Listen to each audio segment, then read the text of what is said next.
3 months passed after that night. The academy changed in small but important ways. The cadets who had been in the holographic chamber that day were different now. They walked differently. They spoke differently. They looked at the human cadets with new eyes, seeing not fragile creatures, but something far more complicated. Jinho changed too. He began eating meals with the others. He joined study groups.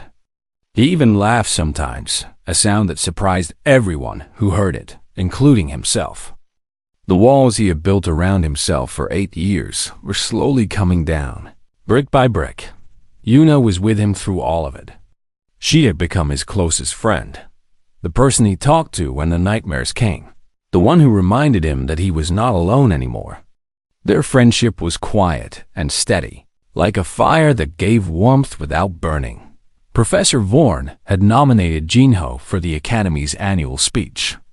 It was a great honor, given to one cadet each year who had shown exceptional character.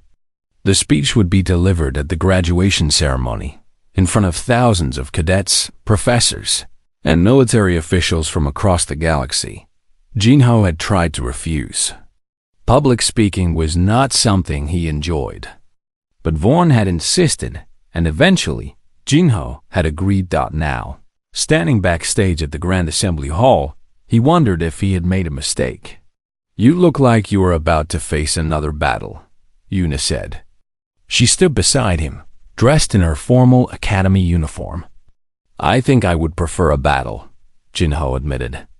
"At least in a battle, I know what to do." "You know what to do here too.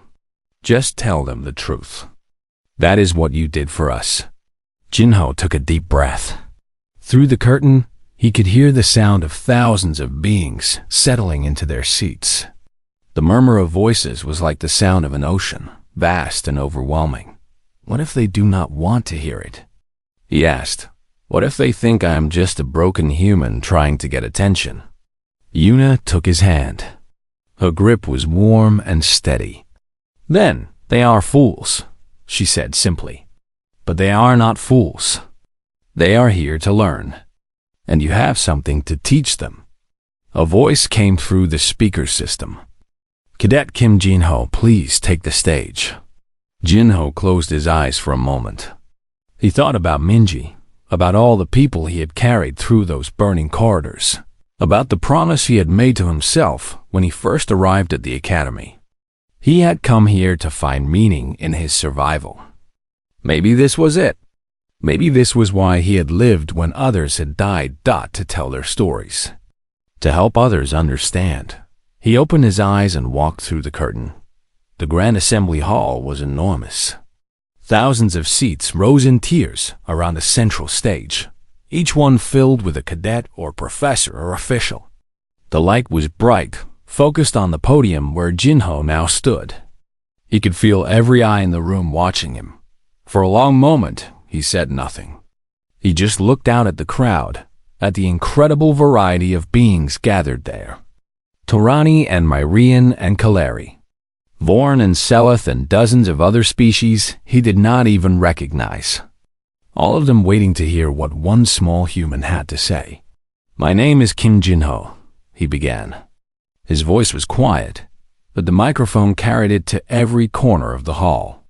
8 years ago, I was a medic at Cora Station. I was 17 years old.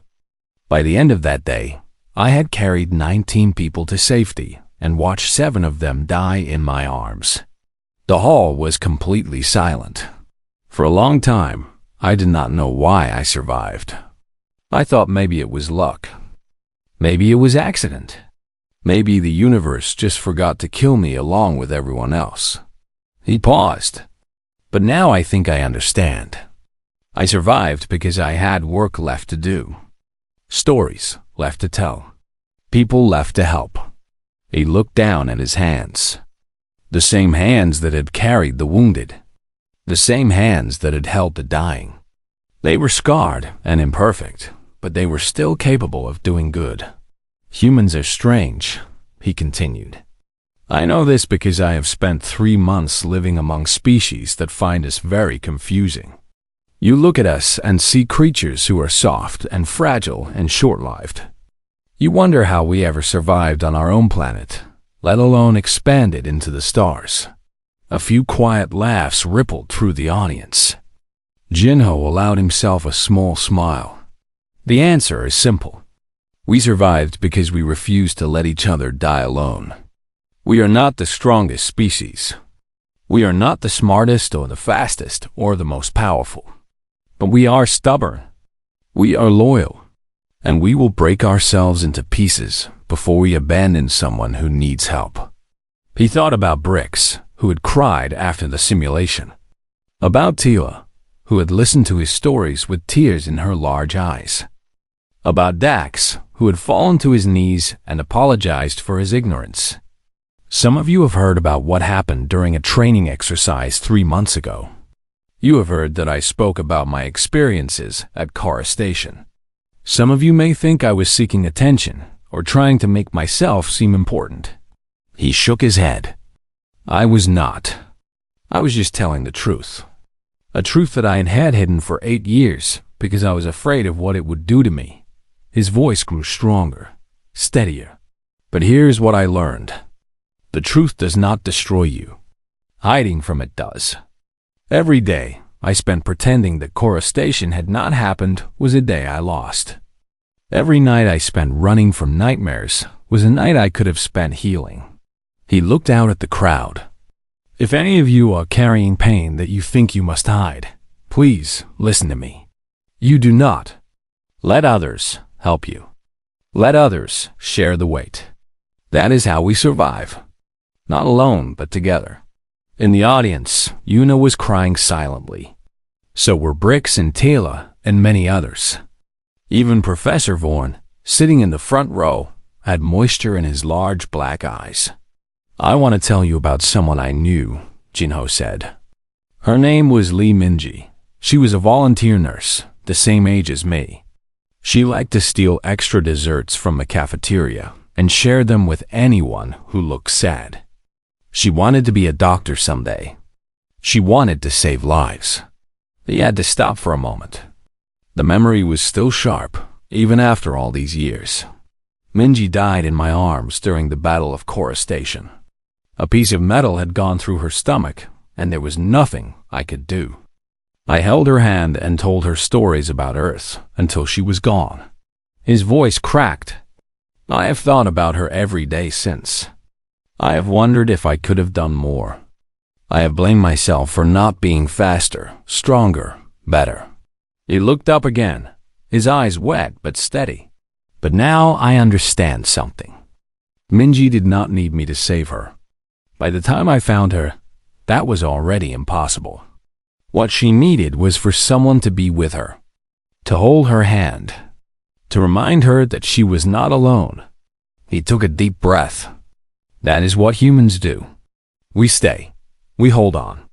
We refuse to let the people we love face darkness alone. He stepped back from the podium and bowed his head.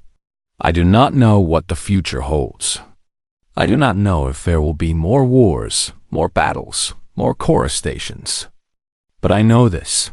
Whatever comes, I will face it with the same spirit that got me through that terrible day. I will fight for the people beside me. I will carry the wounded and comfort the dying. I will break myself if I have to, because that is what medics do. That is what humans do. He raised his head and looked out at the thousands of beings watching him. Thank you for listening. Thank you for learning. And thank you for letting me be part of this academy, this family, this galaxy. He smiled, and there was peace in his eyes. I am Kim Jinho.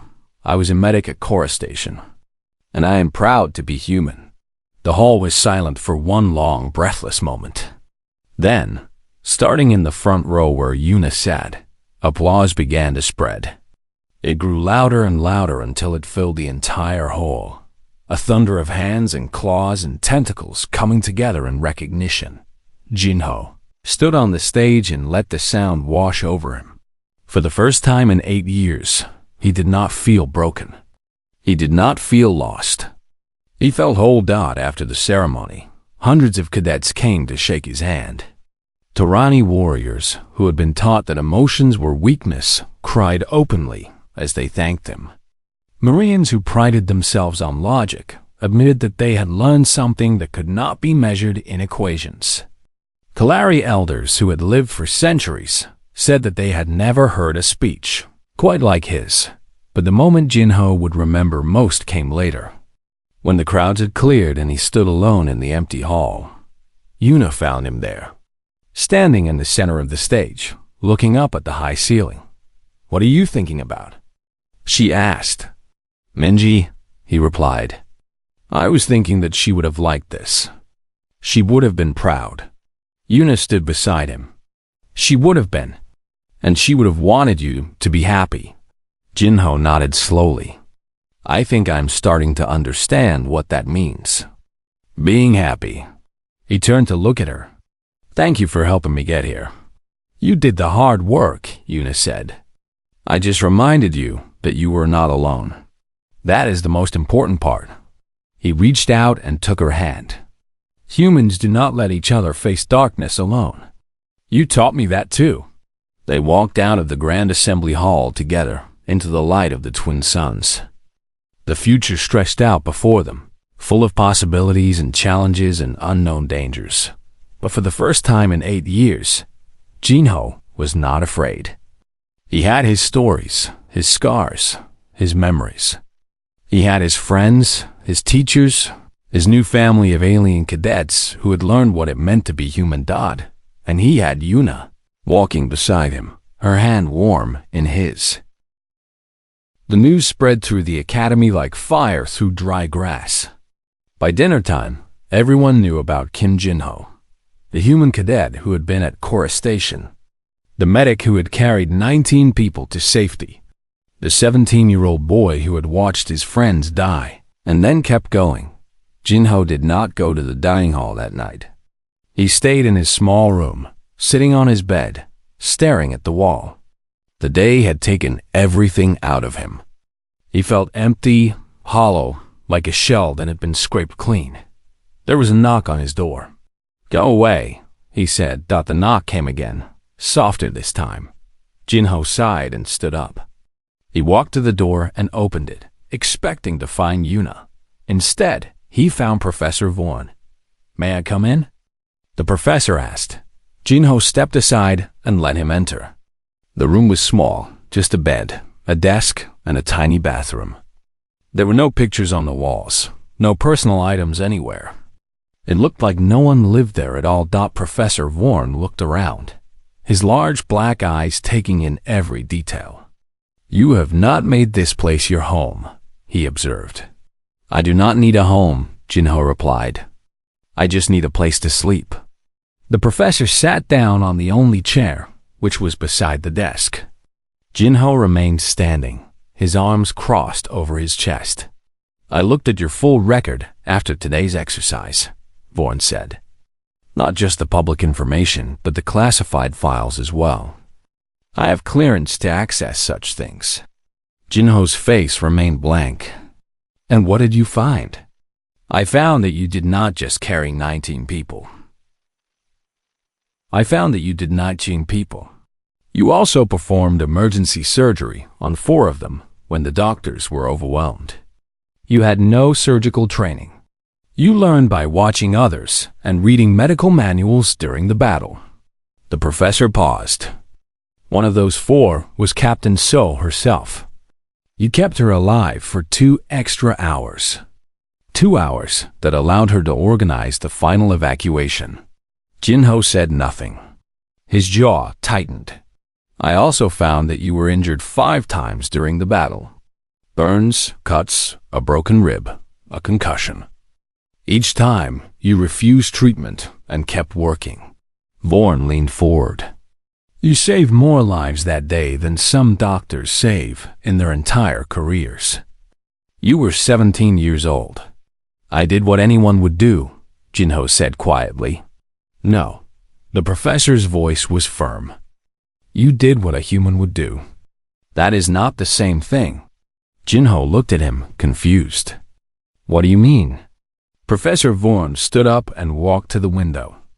Outside, The twin suns had set, and the sky was full of unfamiliar stars. "I have studied many species," he said. "I have taught at this academy for 60 years. I have seen Tyranni fight with incredible strength. I have seen Marines think with remarkable speed. I have seen Kalari lead with wisdom and patience." He turned to face Jinho. "But I have never seen any species do what humans do." "And what is that?" "Break themselves for others." The professor's eyes were sad. "Most species fight for survival, for territory, for resources. Humans fight for each other. You run into fire not because you think you will survive, but because someone else might not. You carry the wounded even when your own body is failing. You hold the dying even when there is nothing more you can do." He shook his head slowly. "It is beautiful and terrible at the same time." Jinho's hands dropped to his sides. For the first time, his mask cracked, and Vorn could see the pain underneath. "It does not feel beautiful," Jinho whispered. "It feels like being torn apart, over and over again." "I know." The professor walked over and placed a hand on Jinho's shoulder. The touch was gentle, almost fatherly. "But that is why you are here, is it not? Not just to learn military tactics or command strategies.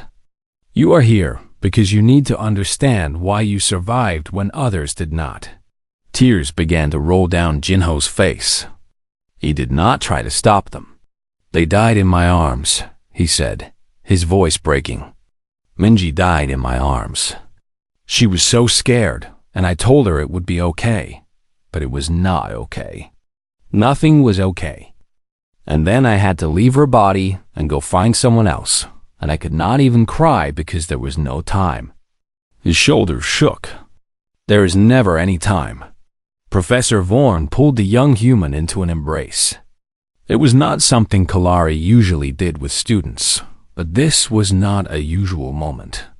This was a moment of healing, long delayed and desperately needed. "You have carried this alone for 8 years, Vorn said softly. "That is long enough. Let others help you carry it now." Jinho cried into the professor's shoulder, 8 years of grief and guilt and pain pouring out of him in great heaving sobs. He cried for Minji, for the others who had died, for the boy he had been and the man he had become. He cried until there were no more tears left, until he was empty and exhausted and somehow, strangely lighter, when he finally stepped back. His eyes were red and swollen, but there was something different in them. Something like the first light of dawn after a long, dark night. "What do I do now?" he asked. "Now you learn to live again," Professor Vorn replied.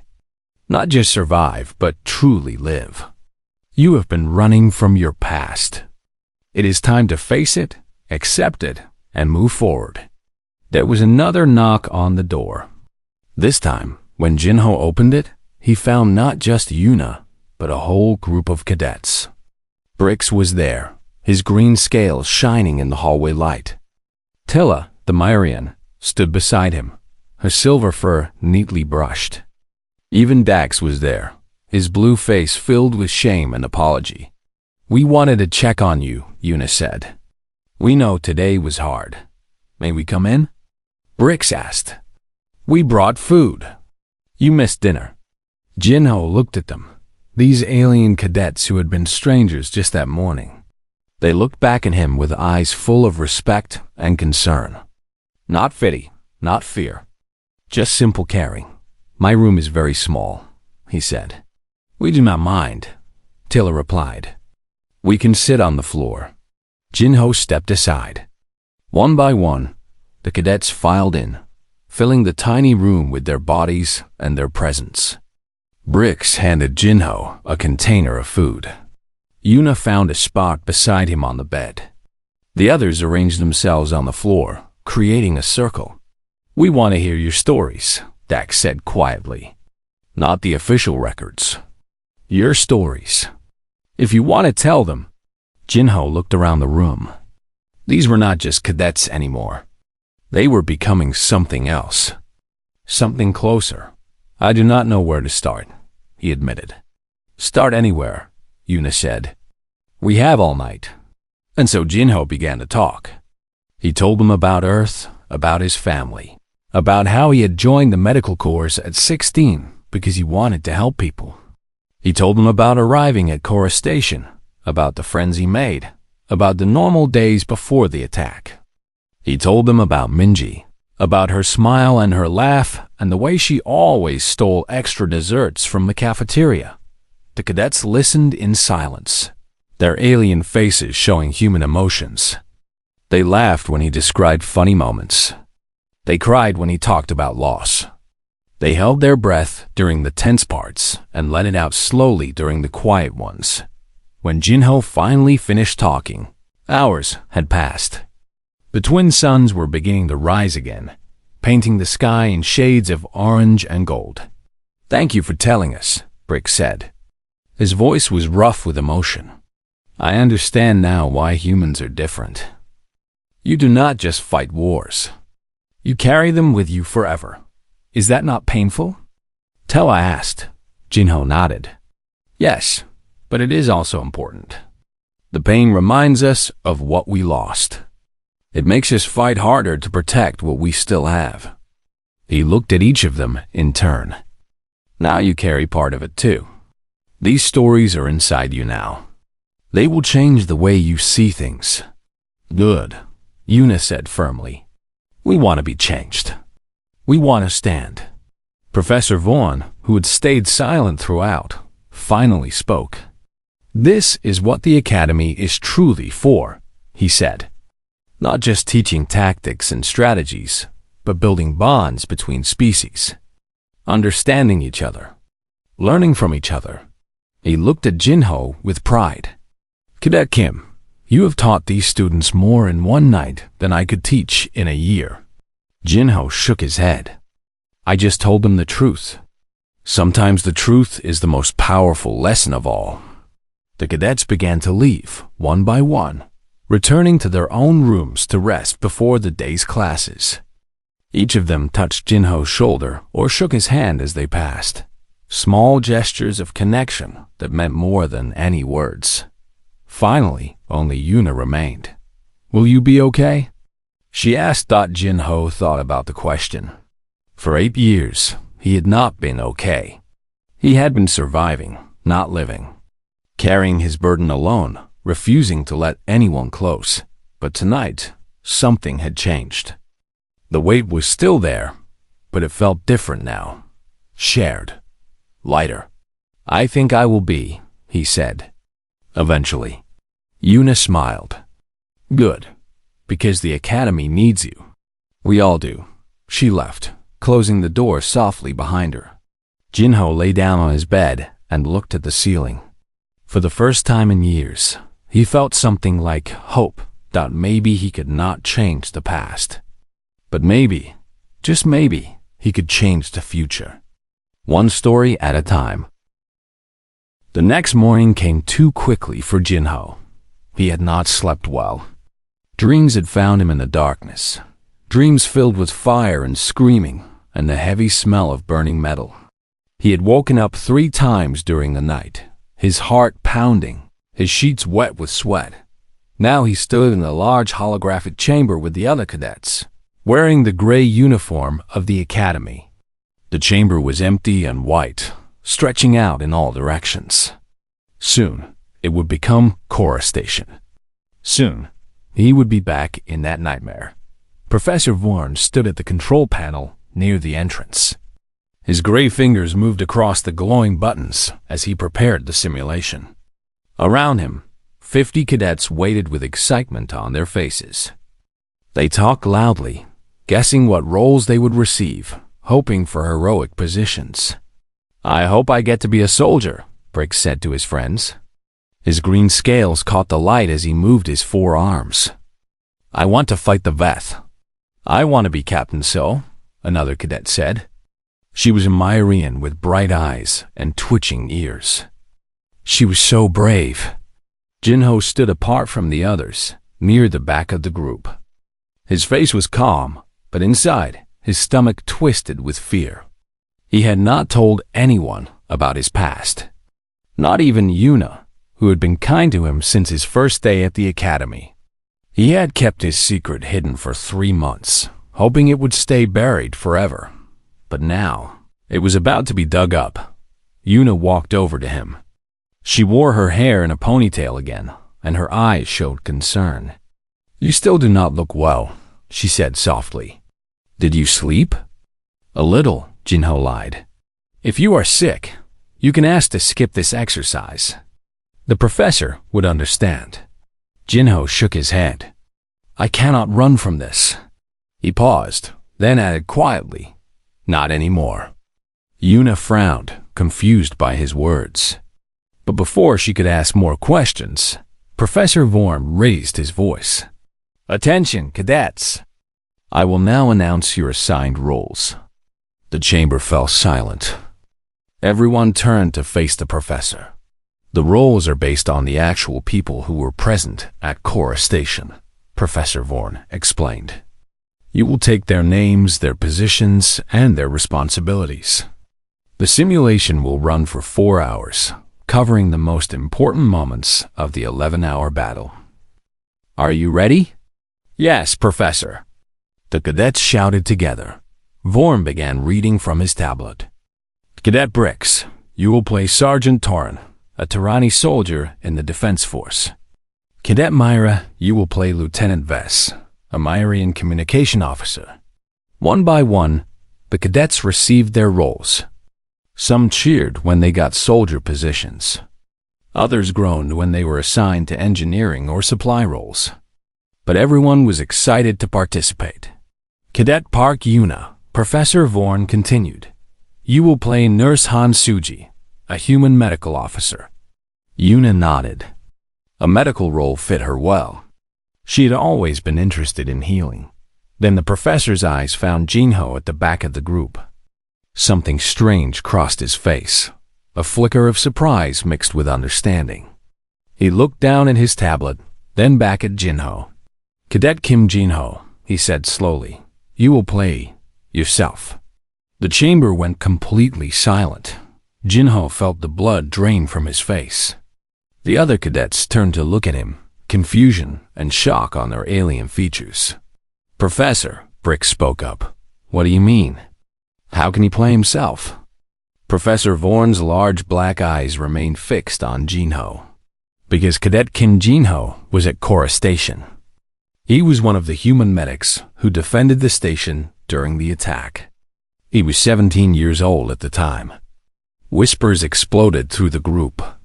Cadets pointed at Jinho, their mouths open in surprise. Even Yuna stared at him with wide eyes, her face pale. Jinho said nothing. He simply stood there, his hands hanging at his sides, his eyes fixed on the floor. 8 years of hiding, and now everyone knew.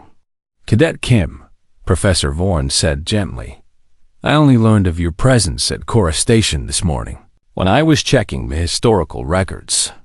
Your name is in the official report. You were awarded the Silver Star for carrying wounded soldiers to safety under enemy fire." He paused. "If you wish to be excused from this exercise, I will understand." Every eye in the chamber was on Jinho now. He could feel the weight of their stares, the pressure of their expectations. Part of him wanted to run, to escape through the door and never look back. But another part of him, a deeper part, knew that running would not help. The memories would follow him wherever he went. He lifted his head and looked at Professor Vorn. "I will participate," he said. His voice was steady, even though his heart was pounding. "But I do not need a role.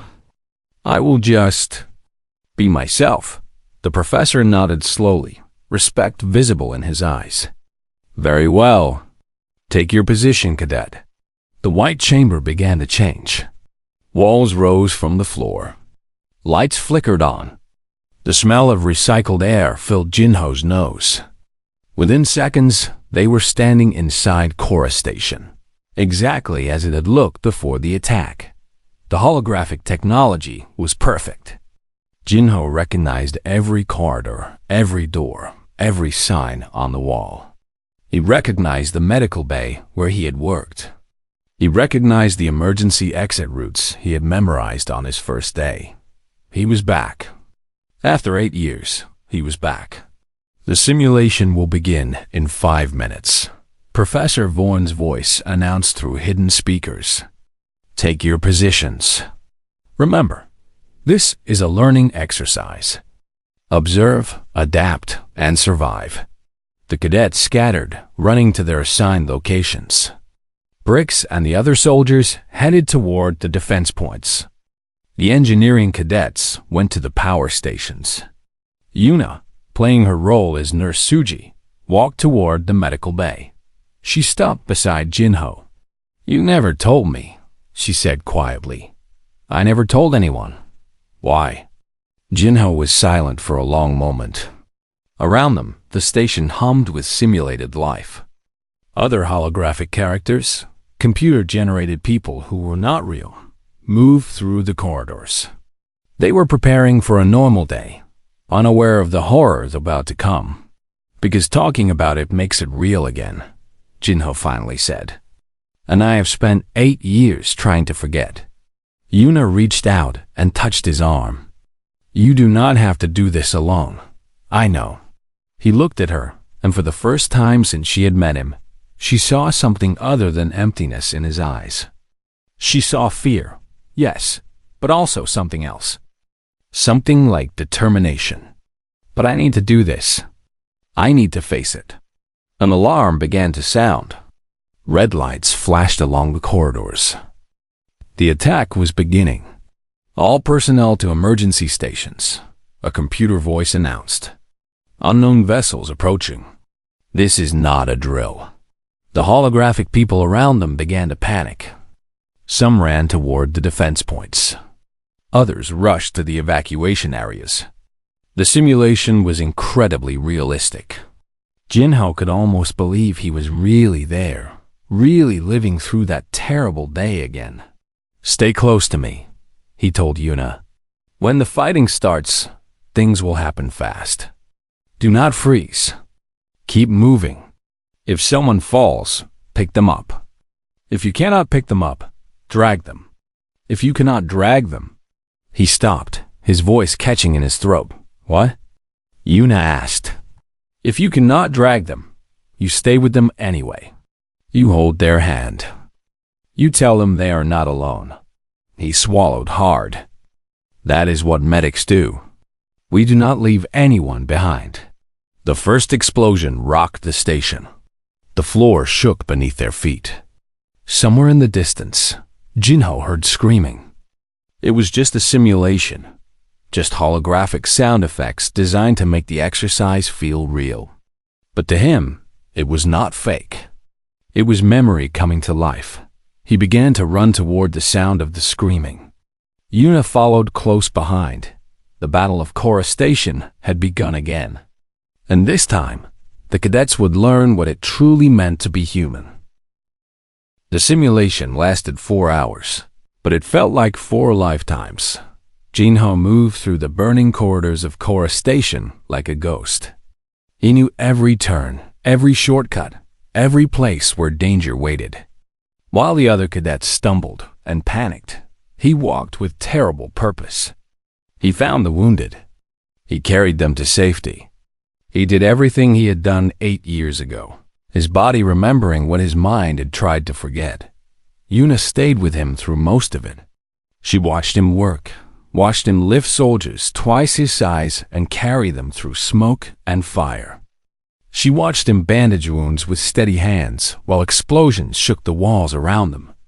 She watched him speak softly to the dying, holding their hands, telling them that everything would be okay, even when it clearly was not.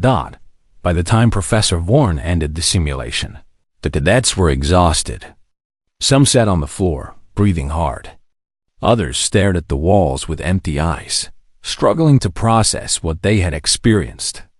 The holographic environment faded away, leaving only the white chamber and the silence. Bricks, the Tyranny, had a new look on his face. His earlier excitement was gone, replaced by something quieter and heavier. His green scales seemed dull, as if the simulation had drained the color from them. That was... He started, then stopped. He did not have words. That was war, Professor Vorn said. He stood near the control panel, watching his students with careful eyes. Not the glory of victory, not the excitement of battle, just chaos, fear, and death. This is what the defenders of Cora Station faced for 11 hours. The cadets began to gather in the center of the chamber. They moved slowly, like people waking from a bad dream. Many of them looked at Jinho, who stood apart from the group. He had not sat down. He had not spoken. He simply stared at the empty space where the medical bay had been moments ago. "Let us discuss what we learned," Professor Vorn said. "Who would like to begin?" A Myrian cadet named Tella raised her small paw. Her silver fur was messy, and her large ears drooped with tiredness. "I learned that medical stations are important targets," she said. "The enemy wanted to destroy our ability to heal the wounded." "Good observation," the professor replied. "What else?" Another cadet spoke up. He was a Vorn, a species with blue skin and no hair. His name was Dax, and he was known for being loud and confident. "I thought the medic scenes were a bit much," he said with a small laugh. "All that running around, carrying people, talking to the dying. It seemed dramatic, like propaganda." The chamber went very quiet. Jinho turned his head slowly and looked at Dax. His tired eyes had changed. There was something cold in them now, something hard. "Dramatic," he repeated softly. Dax shifted uncomfortably, but he did not back down. "I mean, the simulation made it look like the medics were heroes. But really, what did they do? They just moved bodies around. The real heroes were the soldiers who fought the enemy." "Dax," Professor Vorn warned. "Perhaps you should." The screaming lasted longer. Everyone turned to look at Jinho. He had spoken quietly, but his words cut through the chamber like a blade. "What?" Dax asked. Jinho took a step forward. Then another. He walked toward Dax with slow, measured steps, his eyes never leaving the blue-skinned cadet's face. "The screaming lasted longer," Jinho repeated. "In the simulation, the wounded screamed for a few seconds, then went quiet. In real life, they screamed for minutes, sometimes hours. Sometimes they screamed until their voices broke. And then they just made this sound, this wet, choking sound." He stopped in front of Dax, close enough to see the fear beginning to bloom in the cadet's eyes. "Do you know what that sound is?" Dax shook his head, unable to speak. "It is the sound of someone drowning in their own blood." Jinho's voice was flat, empty of emotion. The simulation did not show that. It did not show the smell either. The smell of burning flesh, of open wounds, of people losing control of their bodies because they were so scared they could not help it. The chamber was completely silent. No one moved. No one breathed. "You think the medic scenes were dramatic?" Jinho continued. "They were gentle. They were kind. The real thing was worse. So much worse." He leaned closer to Dax, his voice dropping to a whisper. "I carried 19 people through those corridors. 19. 7 of them died in my arms. I was 17 years old, and I watched 7 people die while I held them." Tears began to form in Jinho's eyes, but he did not blink. He did not look away. One of them was a girl my age. Her name was Lee Minji. She was a volunteer nurse, just like me. A piece of metal had gone through her stomach. I tried to carry her to the evacuation ship, but she was too badly hurt. She knew she was going to die. Do you know what she said to me? Dax was shaking now. His blue skin had gone pale. She said, "Please do not leave me alone." So I did not. I held her hand while the station burned around us. I told her stories about Earth, about the ocean and the mountains and the smell of rain. I talked until her eyes closed and her hand went cold. Jinho's voice cracked. And then I got up and went to find the next person. Because that is what medics do. We do not get to stop. We do not get to rest. We carry the weight of everyone who needs us, and we keep going until there is no one left to carry. A single tear rolled down Jinho's cheek. He wiped it away with the back of his hand and stepped back from Dax. The soldiers were heroes, he said, his voice steadying. I will never deny that. They fought and bled and died to protect the people in that station. But the medics were heroes too. We ran into fire, not away from it. We held the dying and told them they were loved. We carried the wounded when our own bodies were broken. He looked around the chamber, meeting the eyes of every cadet. Do not ever call that dramatic. Do not ever call that propaganda. That was real. That was us. That was me. Professor Vorn stepped forward. His large black eyes were wet with something that might have been tears. Cadet Kim, he said gently, I think that is enough. But Jinho shook his head. No, they need to hear this. They need to understand. He turned back to the group. You are training to be officers in the galactic military. Someday, you might command soldiers in battle. You might order medics to run into danger. Before you do that, you need to understand what you are asking them to do. He pulled up his sleeve, revealing his forearm. The other cadets gasped. The skin there was covered in scars, twisted and ugly, running from his wrist to his elbow. Third-degree burns, Jinho explained calmly. I got them when I went back into a burning section of the station to rescue 2 soldiers trapped under debris. The fire caught my arm. I could smell my own flesh cooking, but I did not stop. I dragged those soldiers out with one good arm and one arm that was on fire. He lowered his sleeve. That is not drama. That is not propaganda. That is what humans do when people need help. We break ourselves to save others. Yuno was crying openly now. So were several other cadets. Even Brix, the tough Tarani warrior, had tears running down his scaled cheeks. Dax fell to his knees. I am sorry, he whispered. I did not know. I did not understand. Jinho looked down at him. The hardness in his eyes softened, replaced by something sadder and older. Now you do, he said quietly. That is why we do these exercises. Not to play at war, but to understand it, to respect it, to fear it. He reached down and offered his hand to Dax. The blue-skinned cadet took it, and Jinho pulled him to his feet. Learn from this, Jinho said. Remember this. And when you become an officer, remember the medics who carry your wounded and hold your dying. They deserve your respect. Professor Vorn cleared his throat. I think we should end today's session here, he said. His voice was thick with emotion. Cadets, you are dismissed. But I want you all to think about what you experienced today. Write a reflection paper by next week. The cadets began to file out, many of them still crying.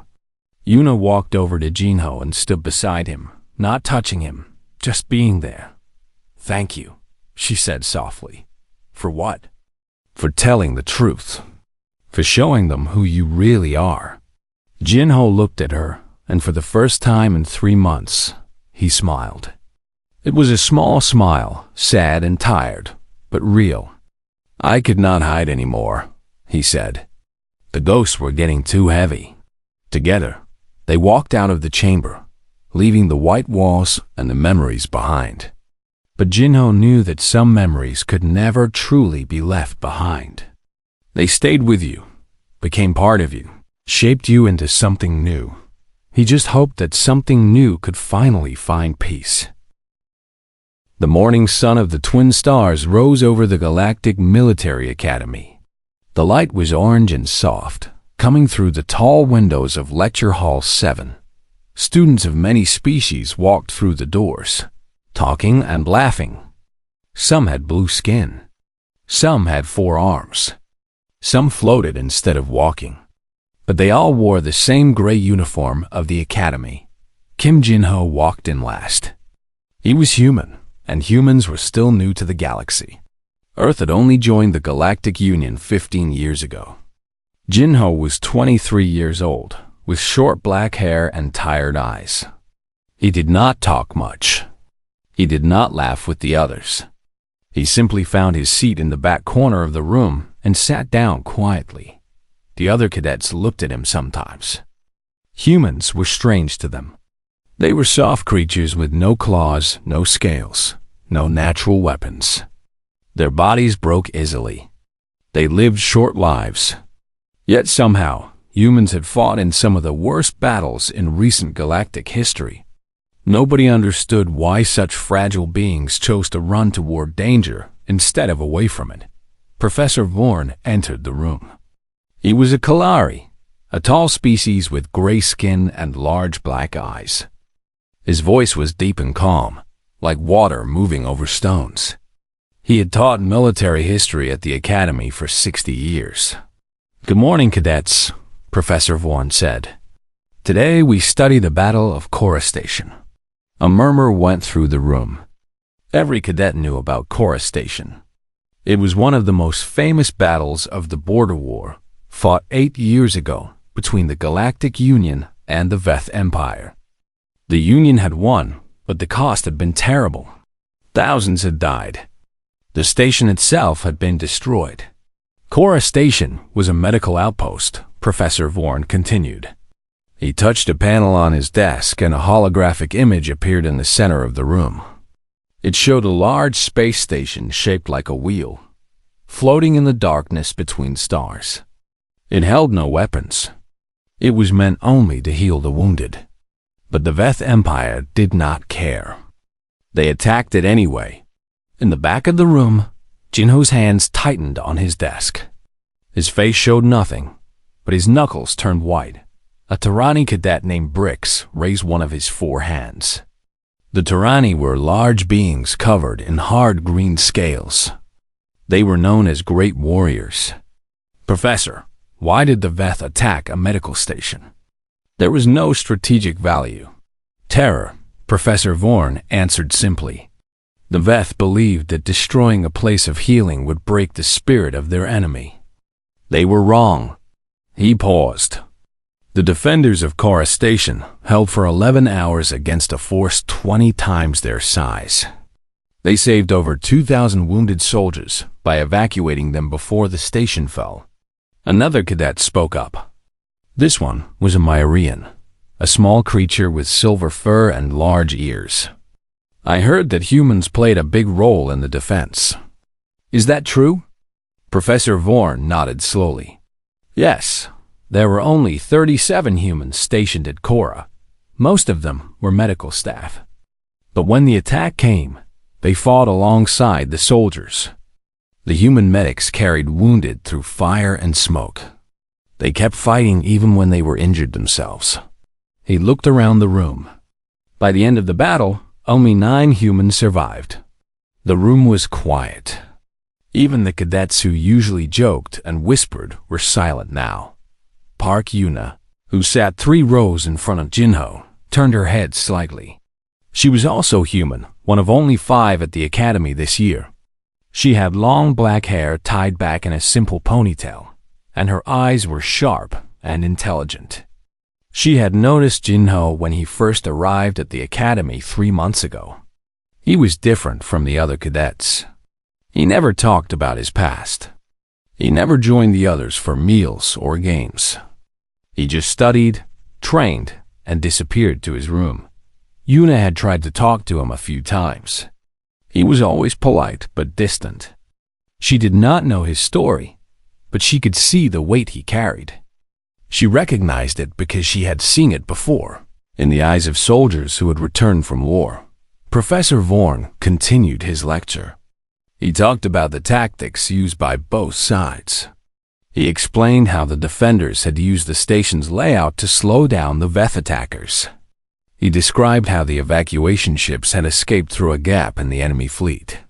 The commander of the defense was Captain Liraso, the professor said. A new image appeared, a middle-aged woman with a strong jaw and calm eyes. She was a Kalari, like myself, She died in the final hour of the battle, leading a counterattack to buy time for the last evacuation ship. Several cadets nodded respectfully. Captain So was a hero. Her name was taught in schools across the Union. But the battle was not won by officers alone, Professor Vaughn added. It was won by ordinary people who refused to give up. Soldiers who were wounded but kept fighting. Medics who ran into danger to save lives. Engineers who kept the systems running until the very end. He looked around the room, his large black eyes moving from face to face. Tomorrow, we will do something special. We will reenact the Battle of Kara Station using holographic technology. Each of you will be assigned a role. You will experience what those defenders experienced. You will understand what it truly means to fight not for victory, but for survival. The cadets began talking excitedly. Reenactments were rare and valuable learning experiences. The Academy's holographic systems were the best in the galaxy. They could recreate any battle with perfect detail, down to the smell of smoke and the sound of weapons fire. Bricks, the Tyranny, raised his hand again. Professor, can we choose our roles? No, Professor Vaughn replied. The roles will be assigned randomly. War does not let you choose your position. You must learn to adapt. The lecture continued for another hour. Professor Vaughn explained the technical details of the reenactment. He talked about the safety systems that would prevent any real injuries.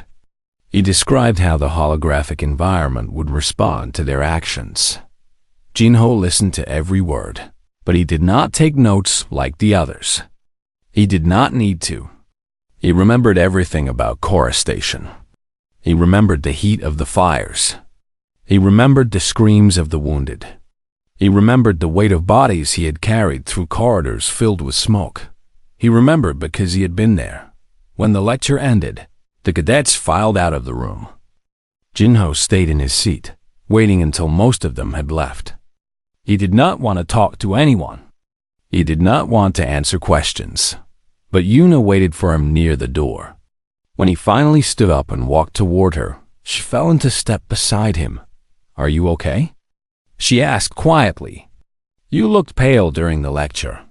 Jinho glanced at her. For a moment, something flickered in his tired eyes. Then it was gone, replaced by his usual calm mask. I am fine, he said. It is just history. Yuna did not believe him. But she did not push. She had learned that some wounds took time to reveal themselves. They walked together through the Academy's long hallways. Outside the windows, the twin suns continued their slow climb across the alien sky. Somewhere in the distance, ships took off and landed at the Academy spaceport. Tomorrow, they would reenact a battle that had happened 8 years ago. For most of the cadets, it would be an exciting learning experience.